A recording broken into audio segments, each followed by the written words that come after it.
220 वर्षापूर्वी याच माळरानावर इतिहास घडला होता.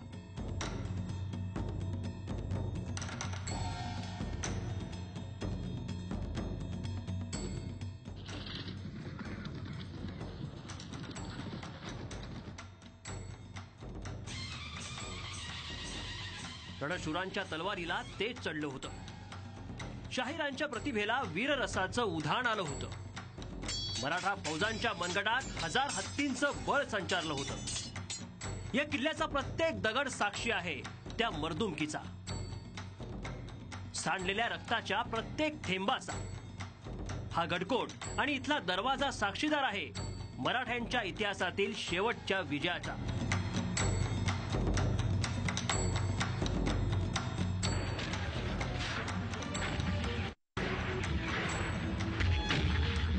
मराठ्यांच्या इतिहासातील शेवटचा विजय म्हणजे खर्डा लढाई. 11 मार्च 1795 रोजी हीच खर्डा लढाई झाली आणि याच लढाईमध्ये मराठ्यांना सगळ्यात मोठा विजय मिळाला. या लढाईच्या कालावधीनंतर आज या लढाईला जवळपास 220 वर्ष पूर्ण होत आहेत. याच लढाईमध्ये मराठ्यांनी निजामाची सत्ता पुरती नस्तानाबूत केली. आपण या भागामध्ये लढाईला सुरुवात झाली, ज्या ठिकाणी मराठ्यांचं सैन्य तळ ठोकला, की हेच ठिकाण आपण पाहू शकता की याच ठिकाणी खऱ्या अर्थाने अनेक काळ इथं मराठ्यांचं सैन्य इथंच वास्तव्याला होतो. यानंतरच खरी लढाईला सुरुवात झाली आणि या संदर्भात आपल्यासोबत इतिहास तज्ज्ञ आहेत, त्यांच्याकडूनच खरी माहिती जाणून घेऊया. त्यांना विचारू की एकंदरीत काय परिस्थिती आणि काय सांगाल या संदर्भात, कशी लढाई झाली, कसं त्याची रचना झाली, काय सांगाल या संदर्भात. मराठ्यांच्या इतिहासातील शेवटचा विजय म्हणजे खर्डा लढाई. ज्यावेळेस मराठे आणि निजाम यांच्यामध्ये बऱ्याच वेळेस लढाई झालेली होती, ही काय पहिली लढाई नव्हती आणि या सर्व लढाया मराठ्यांनी निजामाच्या विरोधात जिंकलेल्या होत्या. त्याच्यामध्ये वैशिष्ट्य म्हणजे या दोन शाहीमध्ये किंवा निजामशाही आणि मराठशाही यांच्यामध्ये वादंगाचं किंवा लढाईचं महत्त्वाचं कारण म्हणजे या दोन्ही सत्ता दक्षिणेतल्या आणि त्यातली त्यात मराठ्यांचं हिंदुस्थानच्या राजकारणात वाढत असलेलं प्रभुत्व हे निजामाला सहन होत नव्हतं. त्यामुळे निजाम काही ना काही कारवाया करून तो मराठ्यांच्या विरोधामध्ये लढाई करायचा आणि त्या प्रत्येक लढाईमध्ये त्याचा पराभव व्हायचा.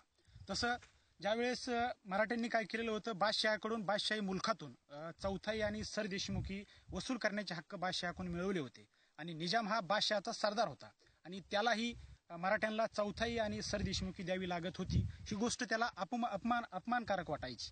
त्यामध्येच काय झालं की नारायणराव पेशव्यांचा खून झाल्याच्या नंतर जवळपास त्यानंतर 20 वर्ष निजामाने मराठ्यांना सरदेशमुखी आणि चौथाईची रक्कम दिली नाही. त्यामुळे याचा परिणाम असा झाला की मराठ्यांनी ती वसूल मागितला नाही, कारण की मराठशाही त्यावेळेस कमकुवत झालेली होती. परिणामी ज्यावेळेस महादजी शिंदे दक्षिणेमध्ये आल्याच्या नंतर त्यांनी येत्या वेळेस बादशहाचं एक फरमान आणलं की बीड नावाचा जो परगणा आहे तो महादजी शिंदेस द्यावा. अशी घटना केल्याच्या नंतर मराठ्यांनी निजामाकडे वसूल आणि बीड परगण्याची मागणी केली. त्यावेळेस निजामाचा जो दिवाण होता मुशरुल मुल्क यानं असं सांगितलं, निजामाला असा सल्ला दिला की जर आपण मराठ्यांना 3 कोटी रुपये आणि बीड परगणा दिला, त्याऐवजी आपण हीच रक्कम 3 कोटी रुपये जर आपल्या सैन्यावर खर्च केली, यामधून प्रचंड मोठं सैन्य उभा केलं आणि हेच सैन्य जर मराठशाहीच्या विरोधामध्ये नेलं तर आपण मराठशाहीला सहज नेस्तनाबूत करू. आणि हा विचार निजामाला पटला आणि त्यांनी रेमंड या परदेशी योद्ध्याच्या सह्यानं एक तब्बल 20 पलटणीचं कवायती सैन्य उभं केलं. आणि याच कालावधीमध्ये त्यांनी अशी एक घटना घडली की निजामानं आपल्या स्वतःच्या दरबारामध्ये भांडाचा तमाशा भरवला आणि या भांडाच्या तमाशामध्ये मराठशाहीचे पेशवे सवाई माधवराव आणि कारभारी नाना फडणीस यांना बायाच्या रूपामध्ये उभं केलं. त्यामुळे मराठशाहीचा प्रचंड अपमान झाला, मराठ्यांना पूर्ण राग आला आणि या दोन घटना, एक तर थकबाकीची वसुली आणि मराठशाहीचा निजामानं स्वतःच्या दरबारामध्ये केलेला अपमान, यामुळं मराठे चिडले आणि जवळपास 30 नोव्हेंबर 1795 रोजी सर्व मराठे सरदार पुण्यावरून निघाले आणि आज आपण ज्या ठिकाणी उभो आहोत ते म्हणजे रत्नापूर. या ठिकाणी तब्बल 3 महिन्यानंतर की फेब्रुवारी 1795च्या शेवटच्या आठवड्यामध्ये मराठे या रत्नापूर गावामध्ये पोहोचले.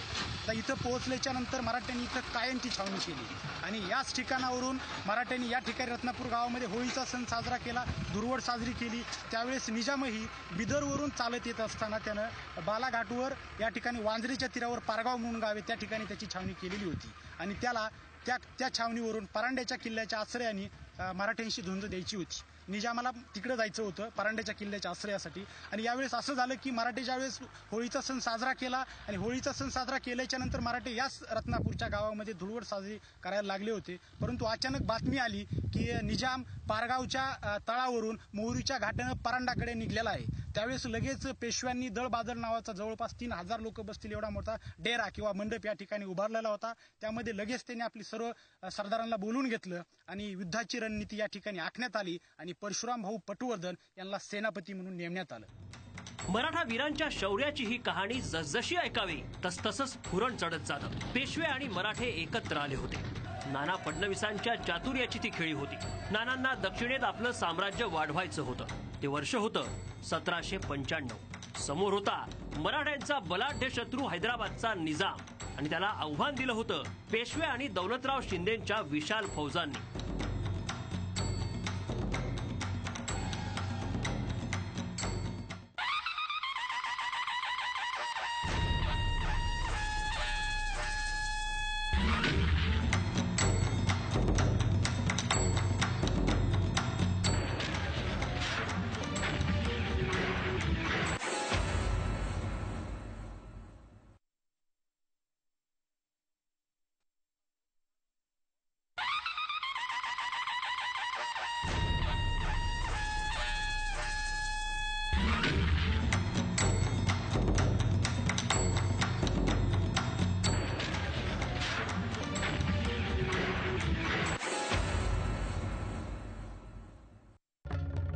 नाना फडणवीसांनी चाणाक्षपणे हैदराबादच्या निजामाकडे थकलेल्या चौथाईची मागणी केली.